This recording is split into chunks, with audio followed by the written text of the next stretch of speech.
I hate public bathrooms, don't you? I try to avoid them at all costs, but sometimes you just gotta go. And sometimes they're a little unclear about which bathroom is which, or it's in some other language to be clever or something. At a certain point, it's just time to wing it, and hope to God there's a urinal around the corner. The urinal is an ingenious invention for men.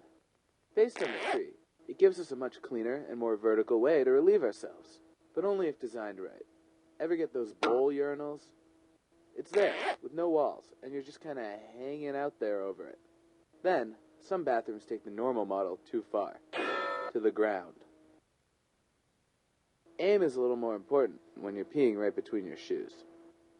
Despite their downfalls, you'd think that the convenience of urinals would make the men's room almost enjoyable. That's when the various men's room characters come into play. We'll start with the wait-behinders. Now, lines are usually more of a women's room ordeal, because apparently it's the place to be. Occasionally a men's room will have a line too. You already feel like you're on stage, and it doesn't help to have a wait-behinder breathing down your neck. Then there's the crowders. These guys take the urinal next to you, no matter what. There's conversationalists. Nice day out today, eh? What's even worse are the stall talkers. Hey, this place makes the best quesadillas, huh? And what about those stall cell talkers? Oh, hi, honey. Oh, yeah, I definitely remember our anniversary. Oh, her? She's nobody. She's just a friend. I think I'm losing signal. I'm gonna go. And then there's these dads who take their young daughters to go in the men's room. Daddy, look! He make a potty, too!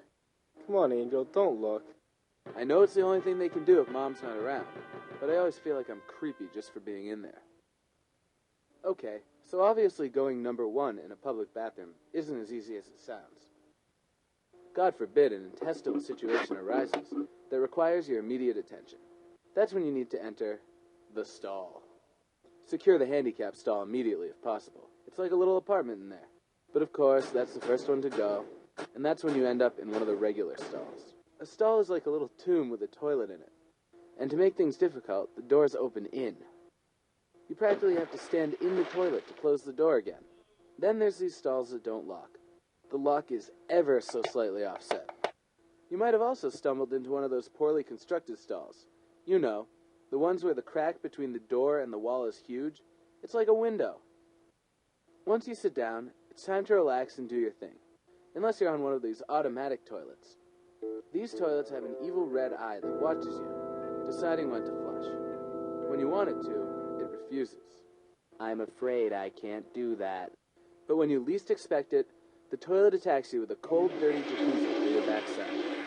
The stall does provide you with plenty of reading material.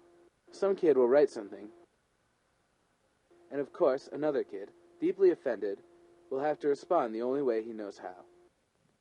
Touché. Amazingly, the argument continues. These kids could be best friends, but little do they know that an intense battle is raging right behind the bathroom doors. When I was in high school, the bomb threats would always be bathroom graffiti. You'd read when it was all going to go down, and you'd be like, "Can you give me 5 more minutes?" Once you're done doing your business and reading the wall, it's time to wipe. Now, toilet paper in your private bathroom at home faces out from the wall. For easy access, public bathroom TP is turned on its side and encased in armor. It even includes a blade, because they feel people are too weak to rip thin paper. But what ends up happening is that the angle is as awkward as possible, and you end up cutting yourself on the blade. And once you finally get a piece, you realize that the toilet paper stinks. So you're all wiped. It's time to wash your hands.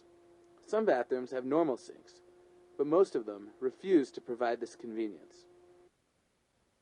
There's the automatic sinks. These are like the toilets, but the evil red eye is hidden, so getting them to work is even more of a challenge. And once you do get them to work, there's no means of temperature control. But even worse than the automatics are the push sinks. These sinks have a diabolical design that requires you to push a giant metal button down to get a short stream of water. This places you in a race against the water that you just can't win. So you're finally all washed. All you gotta do is grab a paper towel. Problem is, and I don't know about you, but I haven't seen a normal paper towel dispenser in years. It's all hand dryers now, to protect the environment. There's not much to say about these hand dryers except that they simply don't dry your hands. You'd be better off with an old guy and a straw. Lately, I've seen some of these new super rocket-powered hand dryers. They blow so hard it feels like your skin is going to fall off. But you know what I noticed? Your hands still aren't dry.